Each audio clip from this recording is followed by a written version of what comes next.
I need a microphone. Okay, there's gonna be a quiz, so get ready. Did everyone bring? It does. That's what we were saying. Yeah. Did everyone bring their paper, their pad? Okay, on page 72, chapter 3. If you guys forgot your pens, we have pens over there for you guys to take. To take notes? I know you. So who loves Jason? Everybody, right? That's why we're here. Yeah? Well, I love Friday the 13th Part 2. Like, it's one of my favorites. One of my favorites too. It's so good. Excuse me, one of your favorites? The How big is favorite. that group? How big is that group of favorites? The group of favorites is Top. probably 3. But that's just bad out of like 12 movies, right? You did one of these, Yeah. Yeah. This is what I do. This is what I do. And you should know this ain't your favorite movie of all time, because we don't know what happens outside this room. well, y'all need to listen to our episode on Friday the 13th of Part 2 because we talked about it for 2 hours. Yeah.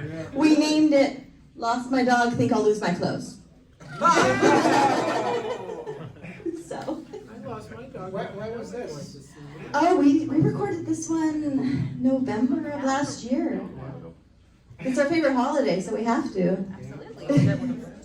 Well, so where is it? What, do you tape it, or? Yeah, we pre-recorded audio and It's a podcast. podcast. It gets put up. This is something They're not on Excuse TV. me one second. What's a podcast? Where do you get a podcast? Apple, Spotify, Google, about 10 other iHeartRadio. places. iHeartRadio. Yes. Just search the Dolls of Horror and that's where we come up. We have a website, so we're high tech. Cool. Podcast and stuff. Thanks to her. Look at this little guy. Wow, how old are you, sir? 9. 9. Wow. I'm 10. Have you seen this movie? All of them. Wow. Who's your favorite character? Who? Jason? Yeah. He's obsessed with Jason Voorhees. Really? And when I say obsessed, I mean he'll watch it anytime. He won't go to haunted houses, but he'll watch Jason Voorhees any day of the month. Any day of the year. Yep, he was. So one of the first things we wanted to ask you guys is, what was our favorite on-set memory for each of you? Being in bed with Marta. Making out with John. That was good. That was Thinking about what I would have done with the dude in the wheelchair. If we're going there. Why not? Yeah. Warren, how about you? I'd have to say getting the Jason look Yeah. pulled together. That was quite an experience. Yeah. You, right? We left off at you?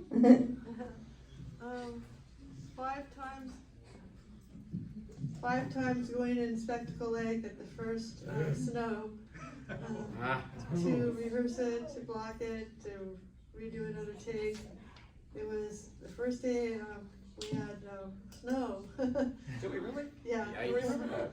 Yeah. There was snow then? Yeah, there was snow during that day. I think it was early in the morning. No, it was December. December 1st. So that was a lot of. I believe 1982. But they blew me off with they blew me dry with a jet engine, which they run on. Oh, yeah, I remember that. Yeah. Yeah. You were cold. You were like this coming out of that water. Oh yeah, it was cold. And getting that plane parked next to the lake was really tough. It's so nice to bring your private jet. That was good of you. I like this one. Is this working? No. Is it not?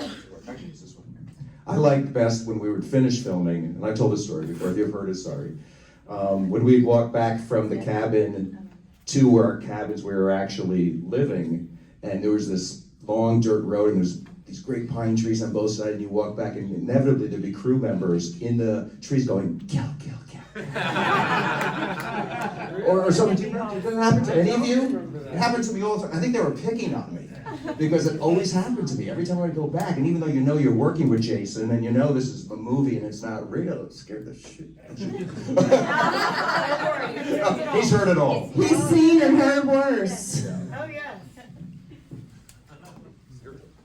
Oh, what? On-set memory. Kissing Amy. Amen. That's it. She's like, yep.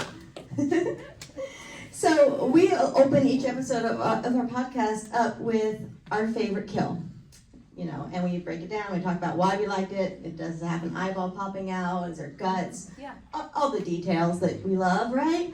I would love to know, excluding your own if it applies, what's your favorite kill in the movie?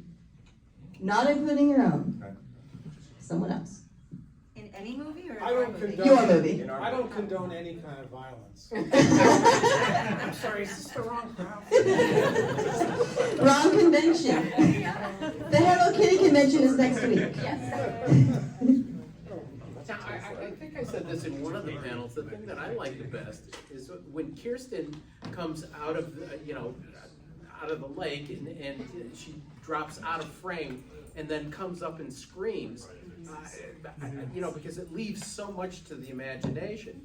I think I like that one the best. Yeah. That wasn't a kill. No, but it was. Right after we I can tell you that.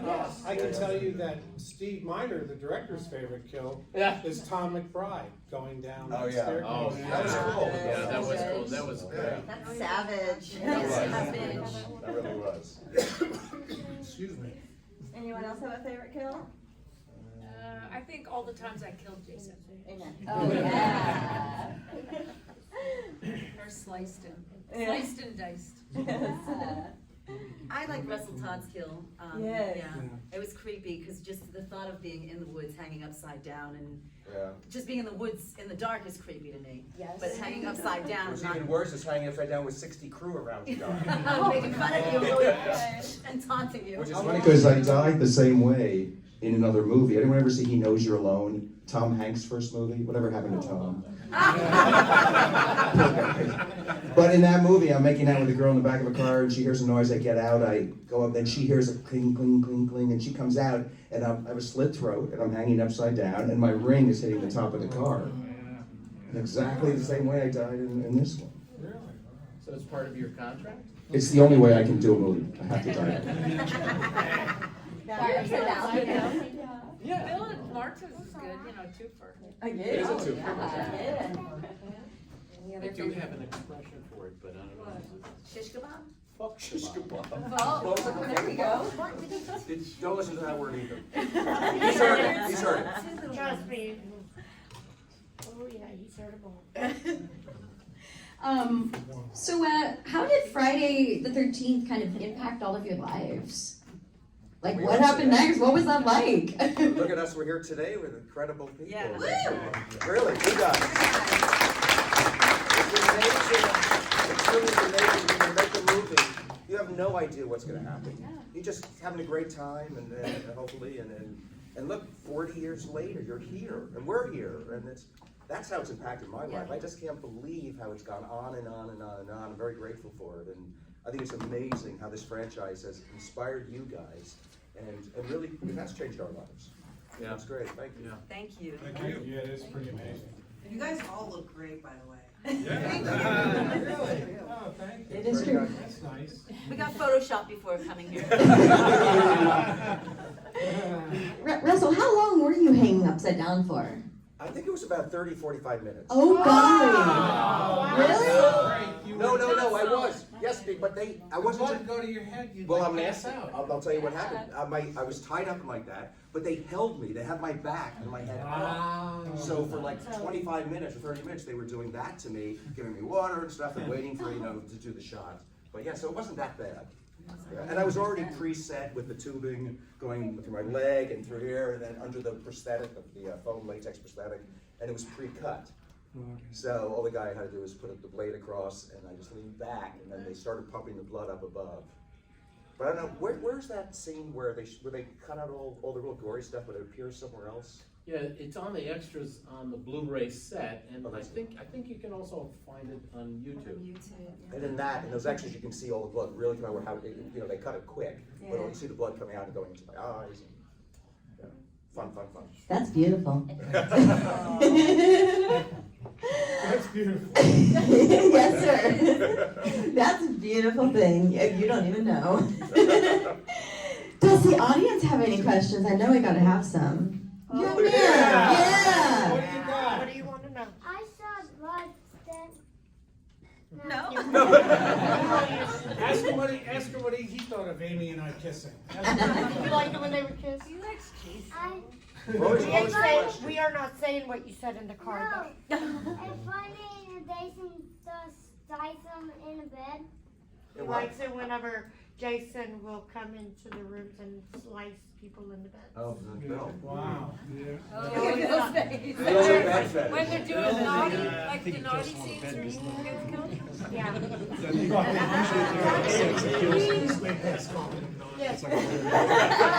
He's so far past that. That's only in I thought Absolutely, it's only in I the thought I did when Jason Nate. I thought I did them overkill. an overkill. An overkill. What about overkill? He says that whenever he slices people's heads off or anything, he thinks that might that's be an a little bit overkill. Oh, it's a little overkill. Wow. Good Yeah, word. good perception. Good one. He's a future guest. He's already talking like us. We're like, that's a little much. We're not enough.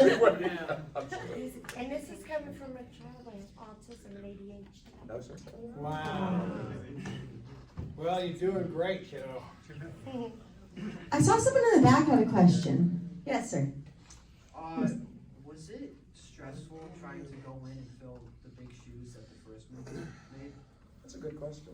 That's a great question. You know, I think we were very lucky in the sense because we were the second film. I think that just in terms of the script and the character development and the relationships between the characters, because they had gone through that experience, they were able to fill some of that stuff out more for us. And I think that we, as a cast and you know, as part two, benefited from that because I think it shows in the film that you know, there's more to care about than just the blood, guts, and gore. Yeah, and the other thing too is it wasn't a franchise yet. Yeah. You know, Right. it was just Friday the 13th. Our movie wasn't actually called Friday the 13th Part 2 when we were filming it. On the cover of our scripts was the word Jason. Okay, so then, I don't know about you guys, I know in New York, we had a screening of Part 1 so that we would have an idea of what we were getting ourselves into, if you will. So it's like, okay, this is what this movie is going to look like. Here's the first one, now we're building on that. So it wasn't, it's a great question because we weren't part 3, 4, 5, 6, 10, whatever they're up to now. We were still, the franchise wasn't a franchise yet and it was very much in its infancy. Yeah, that's a good answer. Stage. Very true, yeah. Yeah. But it still was exciting to go back and after seeing the first one, because it was a good movie, to know you were doing the second one. Yeah. And it was exciting to be part of it, but like you said, it wasn't a franchise then. If anyone's interested in reading part 2, I actually have a copy of part 2 this weekend at my table. For sale? For sale, and I have like, I think 7 of them. And they're really beautifully printed, and it's my copy, so It's your notes, right? yeah, you can kind of see my little writing in there, and I'm like, ooh, I'll take 7 of them. I collect scripts, I really do. Oh. So I'm going to Come on by. Yes. Yeah, hot off the press. Gotta have it. So we know what their favorite kill was. How about Jason's favorite kill that he got to do since you're the first one that did all the kills? I think, that's hard to say. I would say, you know, as the whole production, I'd have to say the Tom McBride piece. There was a collective effort of all kinds of directors and people to make that happen. I don't know. I mean, the impaling in the bed was pretty momentous. It's just all shocking how it all came together to be part of this legacy, which is where it is now. Yeah. And I had forgotten about it for about 5 years. I can't believe it's still going. And then they all of a sudden had a and I do have a copy of it on Good Morning America. And they said, well, let's line up every person that played Jason in the whole story. And this was it gotten up to part 6, so C.J. Graham and I, and then everybody else. And it was shocking to see. It was building all this momentum. Yeah, no, it's. I have a question. I have a good question about the Jason character. I always liked Jason in the makeup and not in the hockey mask. What do you people feel about that? Like with Warrington, I thought that makeup was great, and then you never saw it again, and it was a bag and a hockey mask. And well, what do you guys think about that? Who likes the sack head? Sack head is Who liked the makeup of the sack head? Too hairy, but it was nice. Okay, who likes the hockey mask? Yes! Yeah, I like them all. Yes. I love it They all. didn't really know. Like the head with all the pins in it. Who likes killer robots? So most of you kind of like the hockey mask, I would say, the majority over everything else. The bag over the head is pretty scary. Yeah. I guess Bag you over guys the head. don't know who it is. I like Thank you. Yeah. Well, you know, the inspiration of that, you probably know more about it than I do, but was about this story called The Town That Dreaded Sundown. And it was an actual serial killer in Texas running around with that potato sack on his head. So then that was the inspiration, I suppose, to kick off the role of Jason, who is coming to life now in Revenge for Mommy. So then, well then when the sack comes off, you know, what did he look like? And I guess that was a combination effort of what Carl Fullerton, Steve Miner, what would this person look like? So I guess they did a hell of a good job because people are still talking about it to this day, which makes it fun. I saw a question somewhere back there. Yes, you. So how does it feel to be part of a movie that created a horror legend? Because the first movie is Mrs. Voorhees. You're the first movie that has Jason as a character. So how does it feel to be in a movie that started a legendary character? Fantastic. I am so honored. I like daily. I just go, holy shit! How did this happen? Like, It's incredible that it still is so strong, and it's fantastic, and will continue, I gather, forever, as long as people like you and wonderful fans and audiences want to watch it. And Well, there's always new generations. yes, it's great. It's fantastic. It's very flattering to be part of it. Yeah. To be part of it. And, you know, you could go into the airport and you come down to baggage claim and you're shocked that there could be 10 kids there that want you to sign their toy. Yeah. And then you go, oh Lord. I mean, now I know what a rock star must feel like, because whenever he flies in anywhere, I'm sure there are crowds, you know, waiting for him to do something. Yeah, so it's shocking, it's flattering. To be part of something that has evolved into what it is today. And I'm really impressed with the scope and dimension of the toy business that has really pushed this along. And You my know. shoes. Oh yeah. I got a You know, for you to say that, Funko Pop makes a character and have that run across every Walgreens in the United States, for people to collect the Funko Pops. What's a Funko Pop? Well, truthfully, other than a few For successful creation of toys, of characters, What's the sci-fi first word? figures. Pardon me? What's the first word? Funko. Oh, Funko. Funko. There's one. Where? So, I right haven't there. seen those. Trust me, Oh, I was they're trying to find. fun. I was How trying to could you find not have his heard of What is Funko? that? Oh, that's That's Yeah, Nightmare. Nightmare Freddy on Elm Krueger. Street. Lego Freddy, actually. It's really cute. I haven't seen them. Yeah, there are whole stores where they sell nothing but Funkos. Yeah. Oh, they even have one of Jack Nicholson in The Shining. Yes. They have that one. This is a huge Is this item. just a plastic toy? Yeah. It's not like a Lego. No. This one is a Lego version, but usually Oh, there's. that's what it is. I'll give you $5 right now. You can't find yours. I tried finding the one with Oh, that's cool. your Jason. I can't find that one. They're gonna be valuable. Are they all Lego look? And then No, that's a Lego look. Just this one? the toy of sideshow collectibles that got made, they don't make them anymore. Is there one of these for Friday? So those toys could be worth $1,000 a piece. Oh, Jason, none of you. I'm still waiting on a robot. I got my robot. Someone said? Elvira, Yeah, and the toy was so much, her signature was so much, times 1,000. What's your question?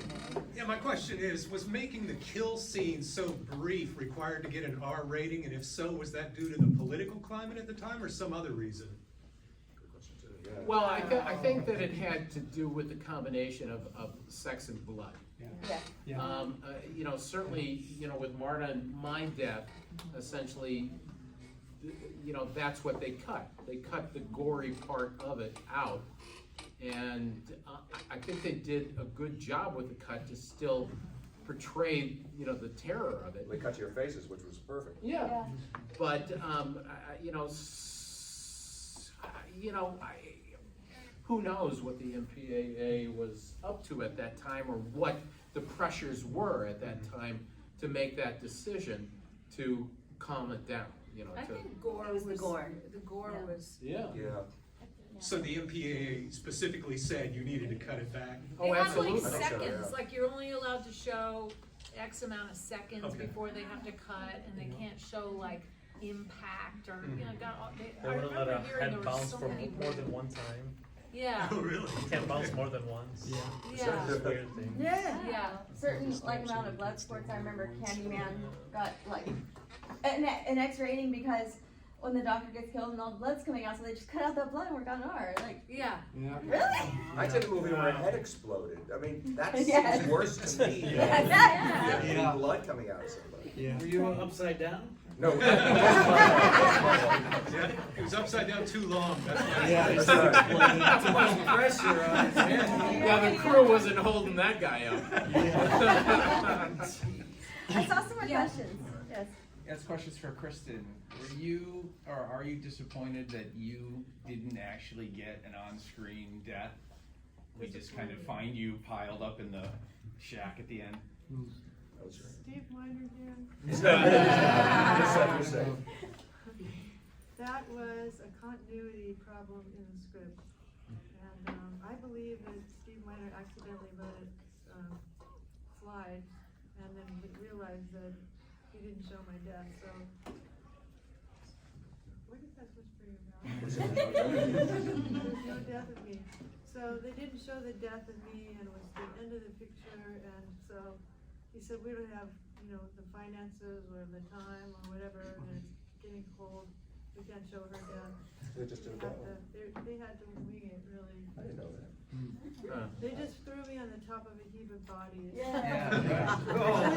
But you know, we also love a good discovery scene. Right? Yeah. So, yeah, it's good. Yeah, good. Could have been better. Could have been better, but the discovery scene is good. I love it when a body just falls out of a closet or something. It's great. Any other questions? There's one right in the back. Yeah, recently there was a lawsuit over Friday the 13th between Victor Miller, who wrote the first movie, and Sean Cunningham, who produced. If they could get that sorted out and they decide to make a legacy sequel, would Amy and John come back, because you guys supposedly survived? I think John Furey survived. You didn't see him, but would you guys come back and do something 40 years later? Yes, but we're a little old to be camp counselors. I know. You'd be the owners of the camp. They own the camp. Yeah, we definitely would have had to buy the camp or something. I've got the edge. Some of the, you know, what you guys went through, because like they did that with Halloween. Did you guys, what did you think was stupid that they got rid of all the Halloween sequels and they picked it up after the first one? Did you think that was stupid? I mean, do you think it would be stupid if they got rid of part 3 and they just said, this is coming after part 2? I would definitely not think that was stupid. Yeah, no, I'd be, again, it'd be cool. That'd be really, really interesting. I think there's a lot of options to follow with that script. I don't think my brother would mind me saying this, but my brother and his friend wrote a script that involves one of these conventions and Amy and myself. and it's actually really good, and Steve Miner really liked it, but there was a problem, with the Victor Miller thing, so, I don't know what will ever happen with that, but, we were both in it, Well, if he owns the name Friday the 13th, and he doesn't allow more movies to be made under that moniker, it could always be called something else. So funny that you say it, that's exactly what Steve said. Steve said, just use John and Amy, people know who they are, and call it something else. And, I guess the guy who's doing the kills is Jason in this script, but he could be, I guess, something else. Josh. Have you got any ideas? That was the original name. Just like the original name. I had proposed to Paramount, actually I contacted them, that they did another Friday 13th, but we were all in it because we were the parents of the ones that died, because we looked just like us as kids. So we came back because we wanted closure. We went back to Crystal Lake, and of course something else happens again. And then we get killed in the same way our Yeah. kids die. I would watch that. But they didn't want to make it. So I have a question. If your characters had survived, and for the ones that did, of course, obviously, where do you think the characters would be now? Including you, Warrington, well, what's Jason doing now if he's not continually dying and coming back and dying and coming back? Is he just going back to a shack and hanging out? He's shacking He's at the up. Shake Shack. I don't know, he kept changing, Yeah. changing. I just watched the other night, I'm Derek like- Mears, and yeah. I mean, I'm like, oh my. But your version, what do you think your version would be doing now? Well, he'd be just living out there in the woods. He's getting a little tired, killing people is exhausting. I don't think he's gonna fit in society, because he's looking, Yes. he's looking a bit heinous, so he's gonna be staying in the woods. Yeah, I'm in his shack in the woods and I didn't die, so use your imagination. That's another movie I'd watch. I would be a retired lap dancer. Amy, where do you think Ginny is right now? Well, actually, we know where Ginny is right now if you follow the fan film. Probably, I'm sure Ginny, just like myself, there's always a struggle, there's some kind of struggle, having to prove something, or just chilling out and living a nice life. She's probably Tuesday it's proving, Thursday it's fuck it. So, probably, or something like that. Yeah. I think Jeff would be a mechanic. Yeah. And I've heard from Ron, who's working my table, that there's a novelization of Friday the 13th, and for whatever reason, Jeff, his last name is Bloomsburg, and how the hell they came up with Bloomsburg, I have no idea. So, because I think he would be anything but Bloomsburg. But, and certainly it'd be tough being a mechanic with your shop being called, Bloomsburg Wheels or something. I think Scott got very old, and he became a compulsive gambler. And what else happened to him? And he lived happily ever after. You got better with the sleep Gee, I don't know what, You and Ginny still together? would we still be together? No, I don't know, probably not. I was pretty young, but I would sort of see myself owning a bunch of camps. Telling people not to be scared, but I got a story to tell. I see you as a professor or something, and then in the winter, and then the summer you go back to teaching the kids at camp. And you don't He give got them arrested dessert. a couple of times. That's right, that's right. Any other audience questions out there? Yes. Did you guys do any bonding on set? Any fun stuff happen, or was it I got along with everybody but Amy, to be honest. I remember Kirsten was always in really great shape, and she ate really well. And I remember this. I was like, I need to get in some shape. She goes, well, let's just run down this road. And she's like this, running down the road. I'm like, That's me. She's teaching me how to run. So she was very generous and kind. Yeah.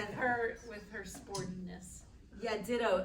I actually became a really incredible top-rated runner, and I started running on set because of Kirsten also during our downtime, because we'd be filming at night.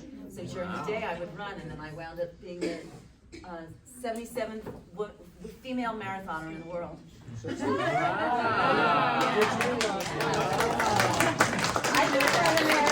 How many times have you done New York?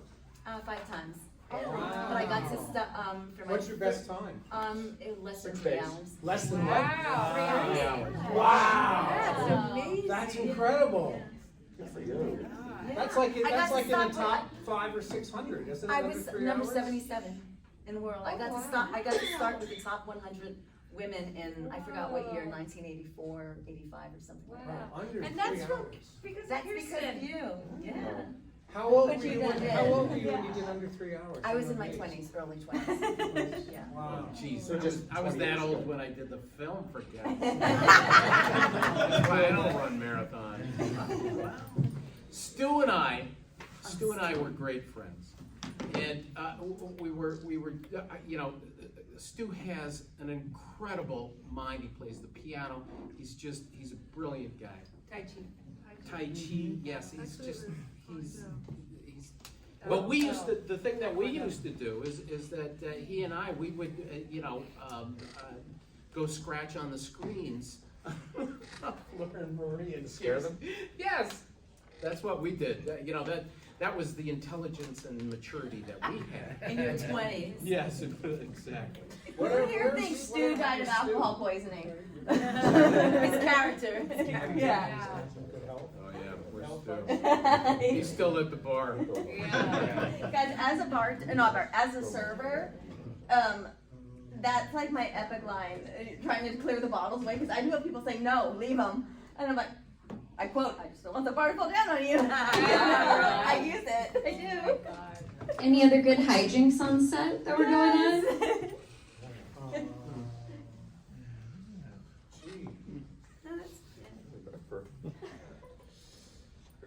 Excuse me. Our lips are all sealed. Everyone got along though. Yeah, we did. Whatever happened at Camp Bloodstone. Any other questions out there? Yes, this is Gillette. Did you hang around with the cast as well?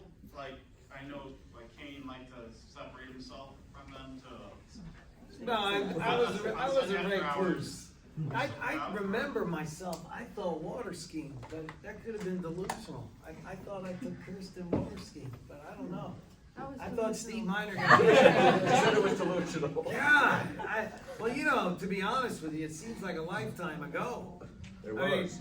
and I hate to you know, because I keep thinking that I'm curious, like, afterwards, like, the cast, you are the good bad guy.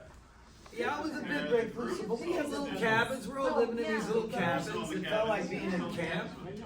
I don't, also, I don't, I think we were up there for, 4 to 6 weeks or whatever, but I don't think that you were there on set for a very No, I long wasn't there for period of 6 time, weeks, period, no. yeah. No, but you were, I mean, I have pictures of you. I have pictures of you too. We had a little pumpkin decorating thing for our cabins, and everybody had a pumpkin outside their I cabin. decorated a And pumpkin? I don't think you did, but I have you with a pumpkin, I have you with a decorated pumpkin. So yeah, and then I have She's making pictures it of up. you in Packanack Lodge, Don't believe her. peeking around. I've got the picture, I got them on my phone. I I'll don't show you. remember that. Last time you said don't believe, I showed you on my phone, you're yeah. like, oh, remember that? Yeah. But yeah, he was around, but you weren't there for the I entire 6 was in weeks. New York City, so it wasn't Yeah. so much you go up to Westport, Connecticut, and do what you do, and then they want you out because they're paying you SAG rate per day. But they're So not they putting get you in a out. hotel room. You got No. paid. What? You got You just said paid. you got paid. We were really only there Everybody on got the days, paid. on the The days that budget- we worked. The budget was $1 million, if you can imagine. Is that what it was? It was 30-some thousand a day for a month. And that's No, it. that movie we And- shot for 8 weeks. Didn't we? 8 weeks? I wasn't there 8 weeks. I was there. I was there. No. Amy, weren't we there for like 8 weeks? We were there for 800 weeks. That's why they're like kissing someone. No, I think I was think it there was 4 8 weeks. weeks. I think it was 8 weeks. I thought it was 8 weeks. Yeah, it was 8 weeks. I think that I went through 4 seasons, 3 seasons when I was there, so I thought it was like 3 months. Yeah. No. 3 seasons. But I was on like. Well, I know the budget was $1 million. What did you guys, what were your favorite parts of the movie? Just shut him out. Yeah. So what were your favorite Hey, parts? man, I got Well, now you killed shy. from, wheelchair. Oh, my God. Yeah. The ending, of course. Yeah. With him coming through the window, Yeah. the ending is just. And the head in the refrigerator. Yeah. Did they leave? Did they let Wow. me take the bed out? Ooh, that's scary. Time to go Time to home. get Yeah. Didn't pay the bill. Did you just get one internet? Go ahead. My question's for Rico Suave. Was he- Was he an actual counselor, or you just a guy walking around in the woods? Me? Yeah. I was a counselor. No, what was I? Yeah. I guess we were counselors in training. No, I know. You're just always in the woods. It's Yeah, no, in I'm always, town, yeah, just I'm I don't know. working. I do a lot of working. Hence. No, I agree.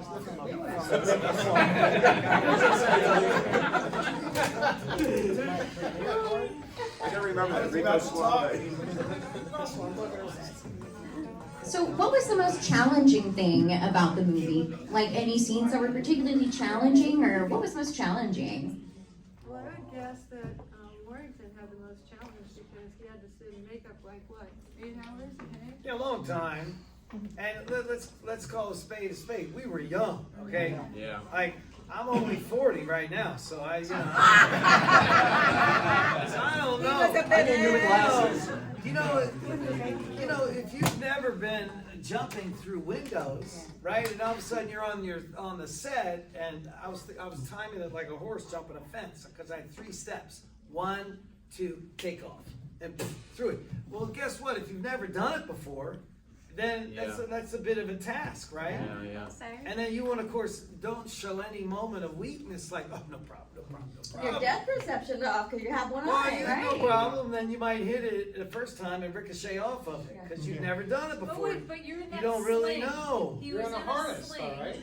I don't remember that, but He was in a sling. I got don't a picture remember that. on my tape. You see the guy.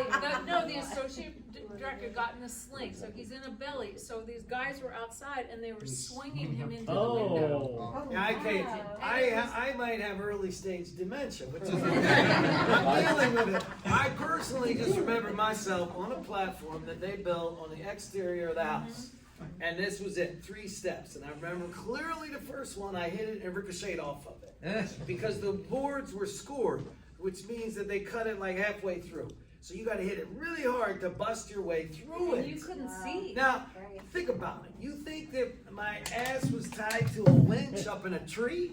And they're going like a pendulum pushing me through a window? That's impossible, because then at the other side, what's gonna happen? I know exactly. The whole I did point, it 3 You're times. gonna hurt muffin. I know what's gonna happen. You're gonna get muffin. You're on the other side. I was completely free, and then I hit the thing on the other side. And hello, we did it about 20 times. So I do recall, if we do something. No, it's good. At midnight, everybody's breaking. We got the pictures, pal. Oh, well. Maybe I don't know. I'm delusional, which is okay. I know nothing about I do it. Well, you remember. hit your hand hard. Yeah, I feed everybody at midnight. That's when you feed a set, because then you're gonna work and then you're gonna have dinner when the sun comes up. So they're all left at midnight. They're all back eating and eating and eating. I'm just sitting out in the woods. I can't eat. I'm waiting for them to come back. I'm going, why in the hell am I doing this? This is insane.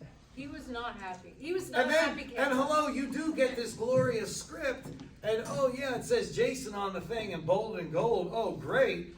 But then you're asking yourself, well, where's he talking in this goddamn thing? What is he doing? God damn it. Where's my dialogue, for Christ's sake? I mean, is he gonna get laid? Where's my sandwich? What is he gonna, you know? That's what you would do in the next movie. Yeah. The next movie, it didn't even come up in conversation. I don't know where they found Richard Booker, but it just happened and we didn't discuss it. We didn't discuss it. It went and it went and it went. So maybe that's the next sequel. That's the next Jason sequel. gets He laid. finds- I think so. I think he should get laid. That's my wife. In the dark. He's very frustrated. In the woods. He's very frustrated. Jason's lair. He's gotta be And fresh. you know, I was just watching the other one with Derek Mears. They're just calling it Friday the 13th. So I don't know, was it part 12 or 13? Part one over again. It's part one, but It's a remake. normally it would be what, 13 or 12? Freddy versus Jason, and then this. Then the It went Ken Kirsinger, and it went right to Derek Yeah. Mears. Yeah, See, I don't that's what count it Freddy is. versus Jason because it's not canon.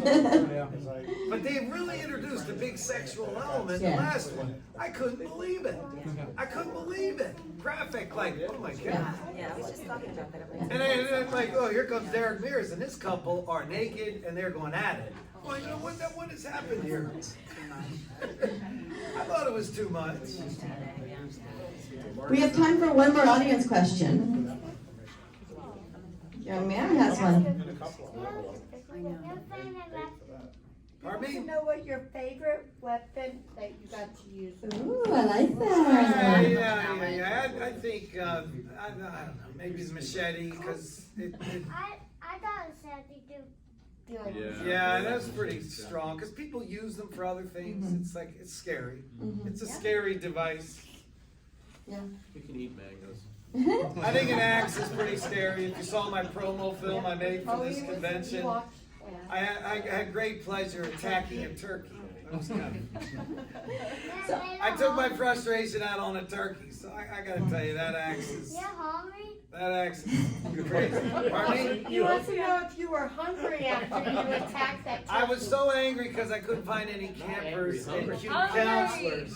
Were you hungry? Yeah, so then I was And then you hungry and cooked I whacked that bird. You did give it. You got it. Excuse me? Rephrase that. I said I'm not trying to convention. I whacked the turkey. So guys, I have one more wrap-up question, and that is, I mean, we all know that you're very proud of Friday the 13th. We all love it. It's going to live forever. Aside from Friday the 13th, what is the piece of work y'all are most proud of? Having children. That is definitely a masterpiece. She wins. I tried, but I couldn't have any children. How about the second place? Who's second place? Come on. The thing you're most proud of. Killing the As Besides children. It was fun. You saw it? Yes, he was trying to do, he has this little machete thing, and we were, after watching it, he tried to tell him that, about what he would do, and he's sitting in the front room, just hitting the ground Oh, with Lord. so much Hey, determination and where it I'm is gonna now. pressurize the next bird. And that bird is gonna get hit, and you better get out of the way. A pressure bird. I would say I did a Western with Glenn Ford, you know Glenn Ford? Yeah, sure. And Charlene Tilton. Uh-huh. It was called Law at Randolph. We shot it in Tucson, or I think Arizona. My hometown. Tucson girl right here. And I got to play this terrific Western guy that was a bad guy, but he was good, really, he had a heart of gold, but he was on the wrong side of the law. And it was, a great duster and the hat, and they just covered me in dirt every day to shoot it. And the last scene was I die again in the movie, but the last scene is my death, and I come out behind this gate, this incredible, just dolly shot, and it brings me out, and the music is like from an old Western from Sam Peckinpah.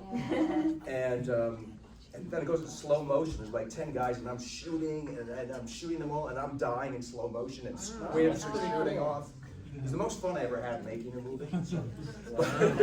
But also, one of the most proud of that one, I think. Okay. Anyone else? Anything else? Are we talking just as an actor? Yeah. Or director, producer, whatever you branched up into. I actually was fortunate to do Jesus Christ in Jesus Christ Superstar with the Great Honolulu musical. Symphony Orchestra in Honolulu in the Waikiki show.